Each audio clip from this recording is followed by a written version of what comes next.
Um aspecto que tem uma dimensão tanto conceitual como também prática e que gera muito interesse na clínica psicanalítica é exatamente o estatuto, as condições, o lugar da demanda nesta prática.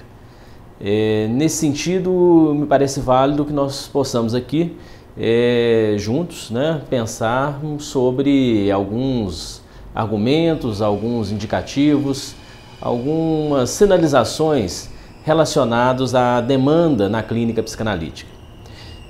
Um primeiro ponto que eu poderia ressaltar é que quando nós falamos em demanda, nós estamos lidando com um conjunto de elementos que usualmente esses elementos eles se interagem, eles se articulam na prática analítica. Ou seja, ao abordarmos a demanda, nós estamos lidando exatamente com algo relacionado ao campo do pedido, também estamos nos relacionando com essa dimensão que vem a ser a dimensão da indagação, a interpelação e, por fim, também a dimensão do apelo. O importante junto desses elementos é nos lembrarmos sempre que quando nós falamos em demanda na clínica analítica, nós estamos exatamente tocando num ponto importante, num ponto nevrálgico, que vem a ser exatamente este, o fato de sermos todos nós seres falantes. A demanda só tem sentido exatamente dentro dessa dimensão de linguagem, é aí que ela tem existência, é aí que ela tem vigência. A demanda está intimamente associada a este fato, a esta nossa situação de sermos seres falantes. E como eu já desenvolvi em outros vídeos, aqui eu retomo, quando eu menciono esta dimensão da linguagem entre nós todos, o fato de sermos seres falantes, o que eu quero dizer com isto é que antes de falarmos, nós somos falados. Jacques Lacan ressaltava isto inúmeras vezes ao longo de seu ensino.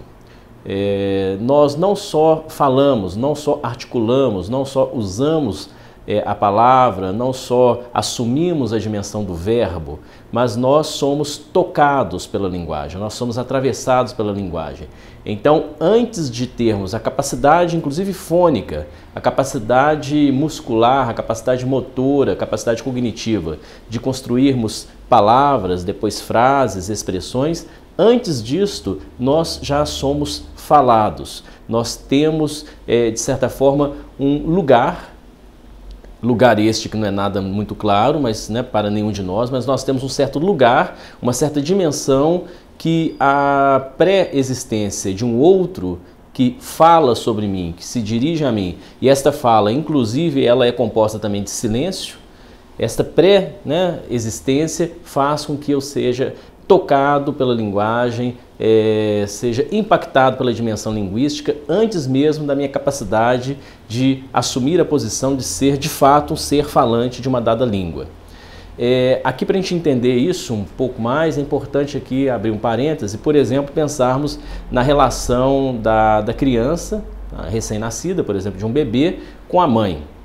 A demanda, algo da matriz da demanda está exatamente nesta relação. Essa relação ela pode nos ilustrar de maneira muito nítida o que vem a ser a nossa relação com a demanda.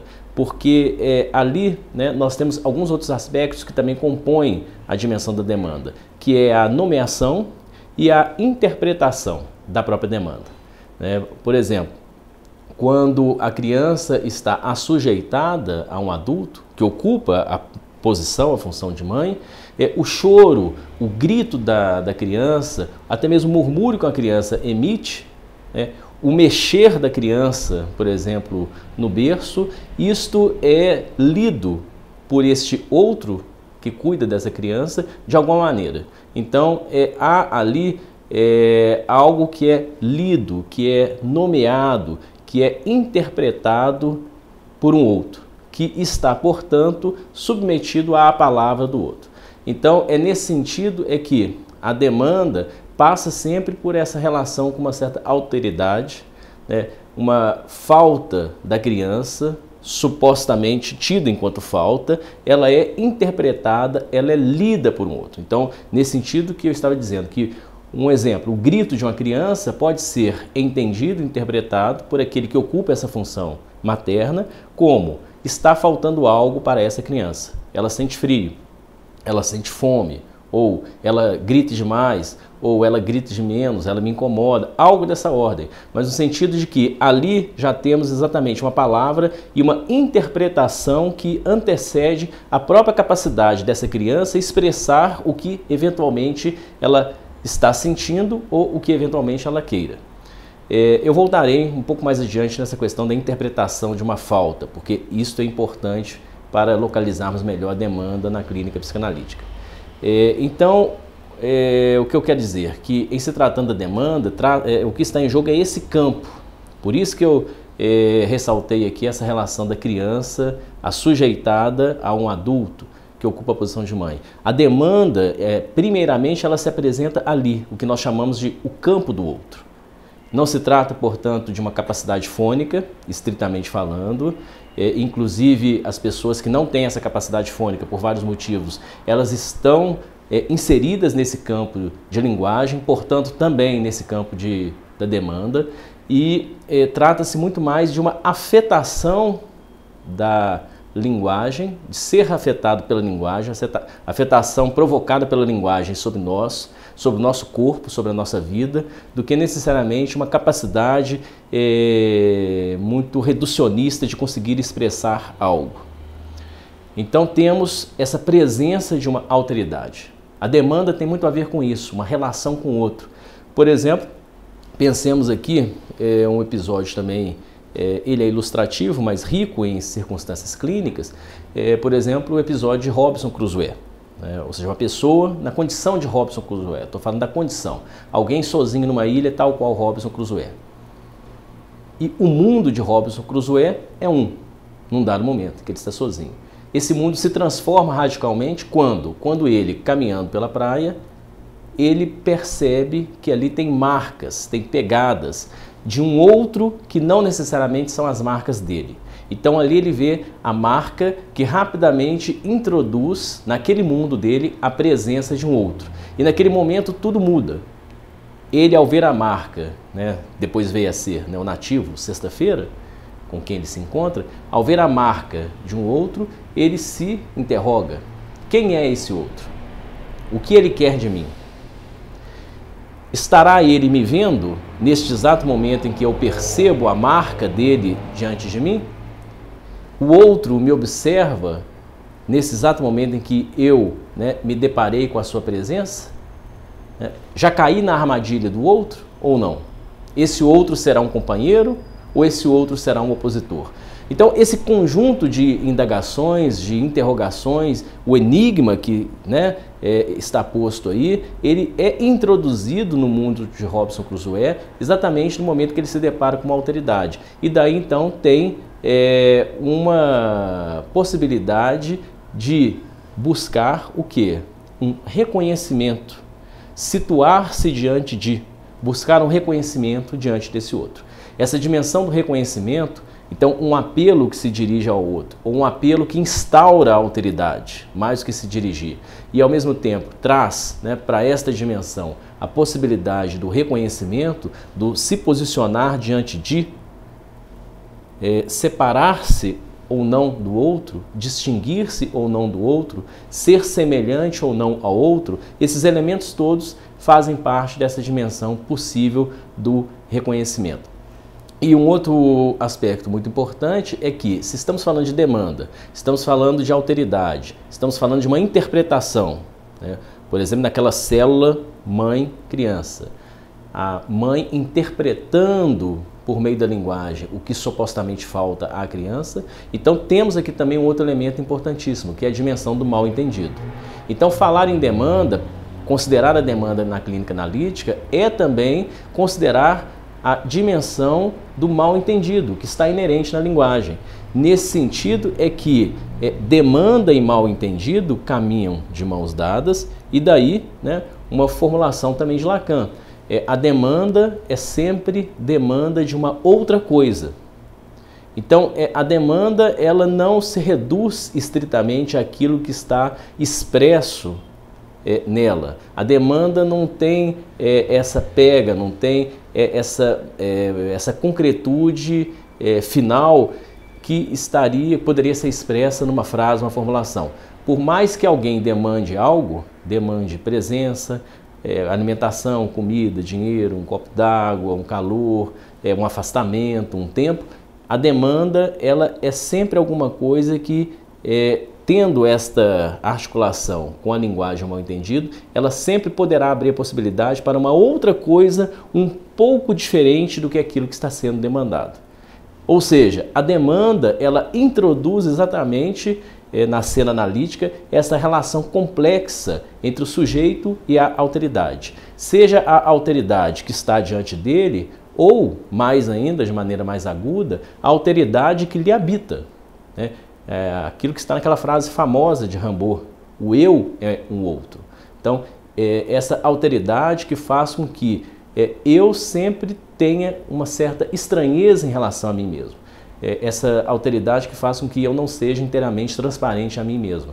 Então, é exatamente por aqui, né, nesse hiato entre o sujeito e a alteridade, em suas diversas dimensões, que nós devemos pensar, considerar, introduzir toda essa complexidade da demanda.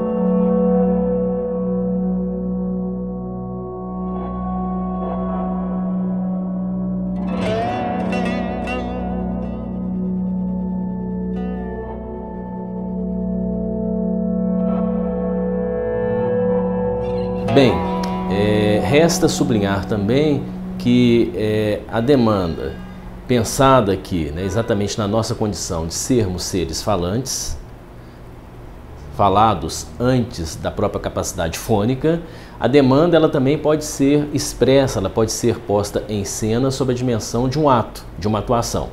Na medida em que a demanda é demanda também de reconhecimento, ou seja, o sujeito se apresentar, o sujeito se implicar, o sujeito se colocar diante de, então nós também podemos considerar que diversas atuações poderiam sim ser maneiras desta implicação, dessa colocação em cena, desse apelo a um reconhecimento se instaurar.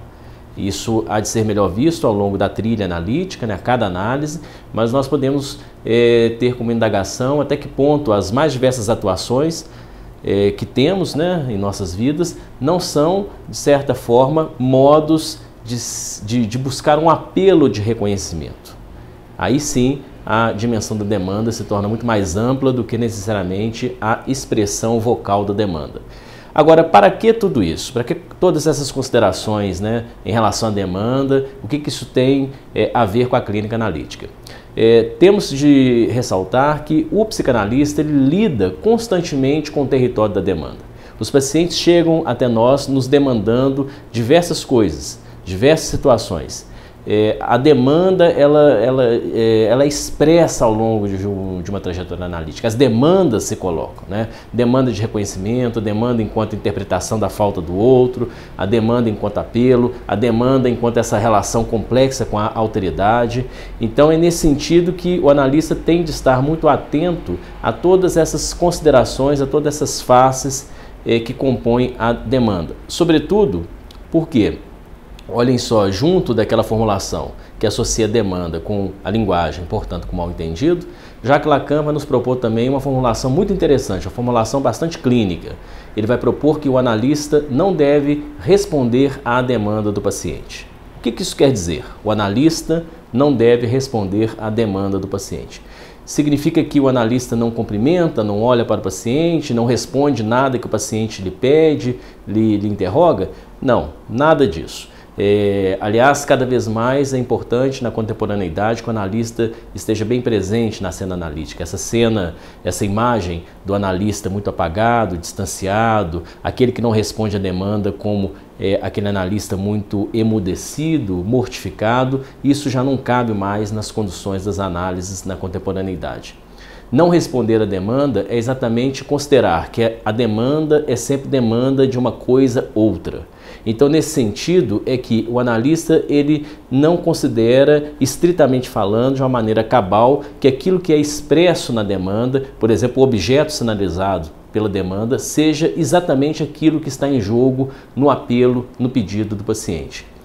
Não responder à demanda é exatamente considerar que há sempre alguma coisa que poderia ser dita um pouco a mais, além da demanda, ou um pouco aquém da demanda, e esse espaço além e aquém é exatamente a dimensão do desejo. Aí sim que nós começamos a considerar como que demanda e desejo se articulam e também se diferenciam na cena analítica.